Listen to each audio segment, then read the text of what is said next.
Welcome to the New Heights Show on Education. I'm Pamela Clark, founder and director of the New Heights Educational Group, and I'm here with David Smith, the founder of Silicon Valley High School, who has helped us get these podcasts produced and delivered to you. Yes, Pamela, when we saw the great things that you and your army of volunteers were achieving at New Heights, we wanted to get involved.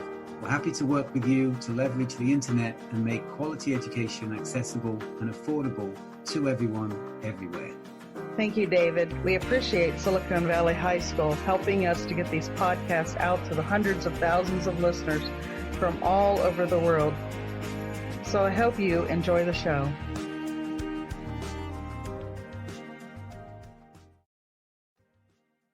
In this week's episode, we will discuss education reform on mission. Hello, everyone. This is Danielle Washington coming to you live from Ms. Buffy Williams' office. Just sitting around thinking about life and trying to become better people tonight, so check us out. Welcome back. You're on the air with Buffy Williams, and you have been listening to the New Heights Show on Education. We have been discussing the show's purpose on mission.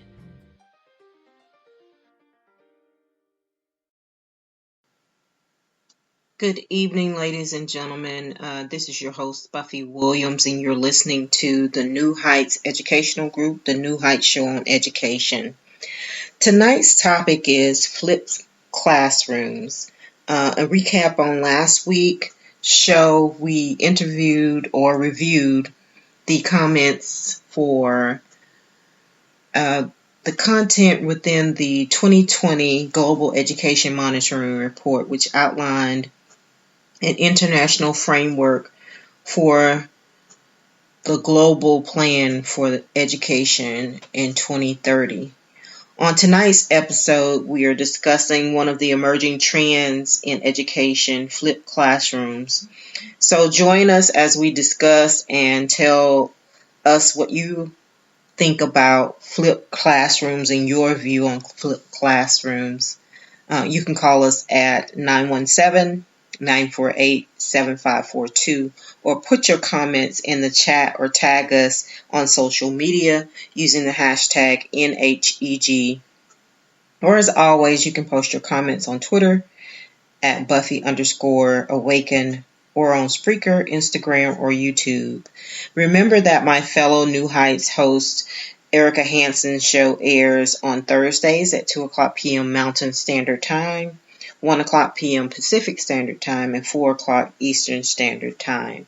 I wanted to go back before we talk about flipped classrooms to remind my audience about why I chose to do this particular show with the New Heights Educational Group and why I decided to volunteer. I think it's important that we periodically reflect on what our purpose is and our intention for the things that we do. And I wanted to share with you all, if you haven't listened to my previous broadcast, one of the things that I mentioned in my intro show was that one of the reasons why I've been so passionate about education is the fact that when I was in school, I feel that I wasn't necessarily given all the options that I wanted, or I wasn't in an environment where I could explore my academics in the way that I wanted to, or the way that would enhance me or allow me to expand my thinking beyond a certain level or explore different alternatives for learning. And I would guess you would say, a different type of learner. I'm usually a visual and auditory learner. But I also like to engage in actual activity and hands-on things. And so when I do that, it allows me to, things just kind of click for me when I put it into practice and application versus more of a lecture style. But I do tend to lean toward a varied approach. I guess you would say, as far as education is concerned. And I talked a little bit about unschooling and homeschooling and my reasons for wanting to do that as well. And for that reason, I chose flipped classrooms as one of the topics for the show, because I feel like it approaches education in a different way. So even if this particular approach is in a public school setting or a homeschool setting, I feel that it's beneficial. And I want you also to know that the information from our sources, you can read this information and get this information yourself. And I am providing all of this content from my sources because I'm not an expert in the field, and I'm just like most parents and grandparents out there. I'm very interested in education and the trajectory of our country as far as education is concerned, and where we're going and what things we're going to teach our children in order to move our country forward. And so I like to look at varying approaches to education and kind of why we're doing what we're doing, not necessarily going through the motions, but kind of evaluating where we are, where we want to go, and kind of what we're doing at the moment. And my sources for tonight's show are the educationnext.org and also Vanderbilt University Center for Teaching.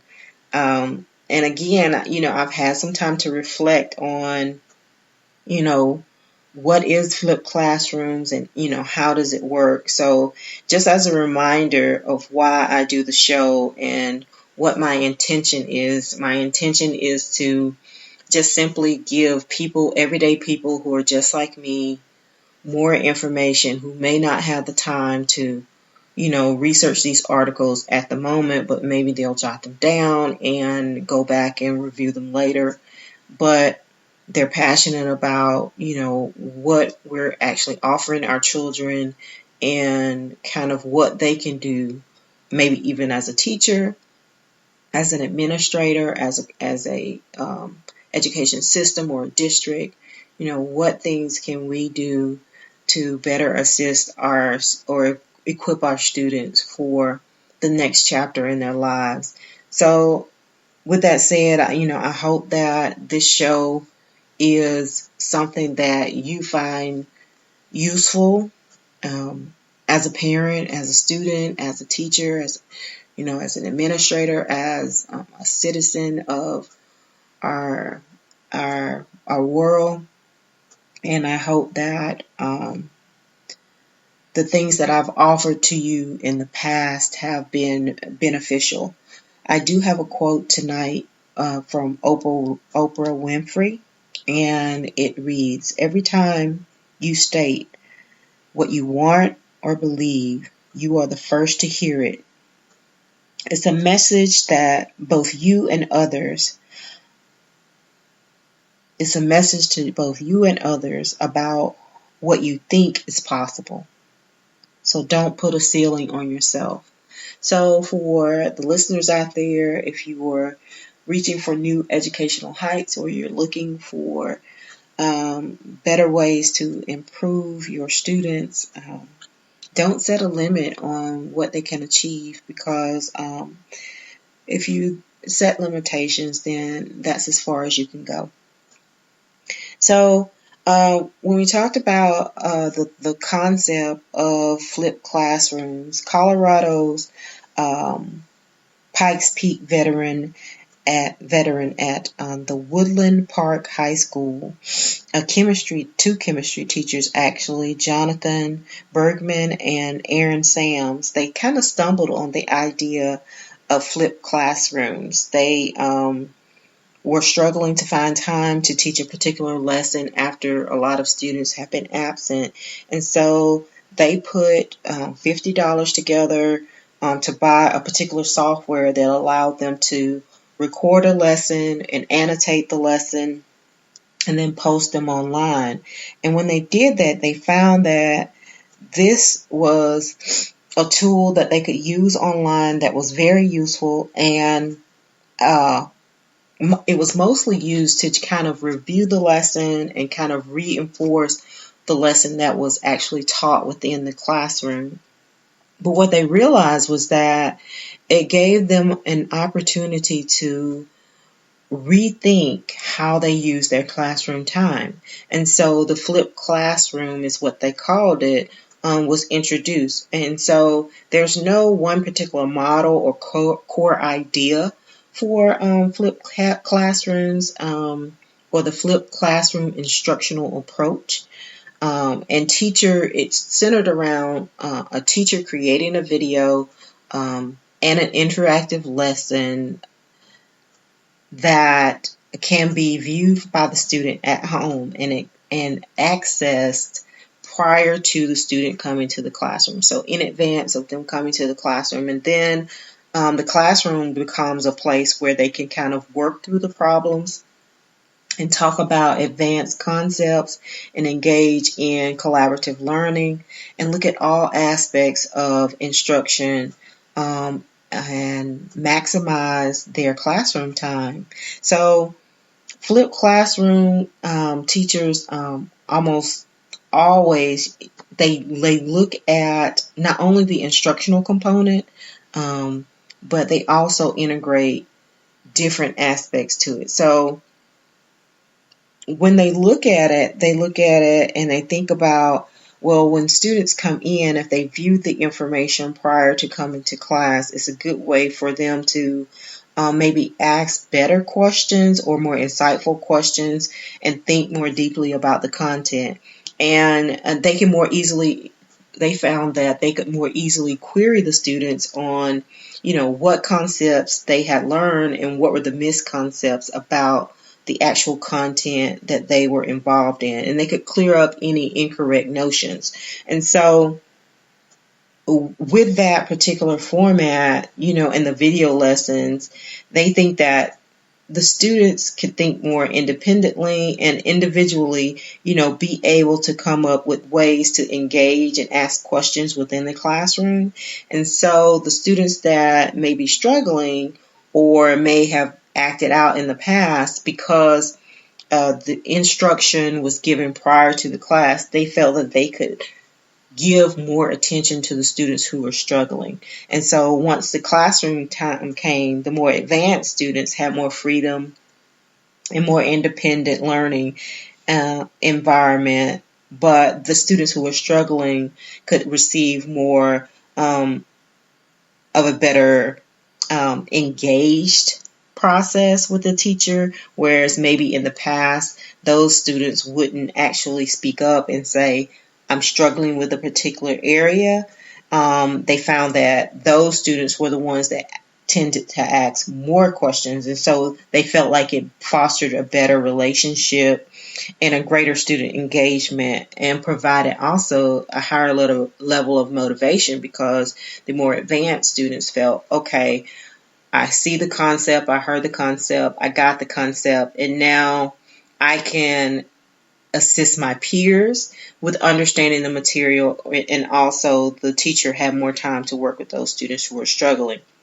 And so students and teachers from across the country started using these lessons, and then they had a particular school in DC that focused on different aspects of the flipped classroom, where it was most used to craft maybe like 4 to 6 minute videos that really focused on clear and concise, bite-sized chunks of content, so that the videos would be focused and that the students could pay attention to the details and the nuances of the instruction. So what they decided was, if they focused on the pace of the videos and used visual representation, and also developed assignments and practices that went along with the lessons, that it would be more useful. So not only did they do like the initial instructors, just presenting the information. So this group of teachers in DC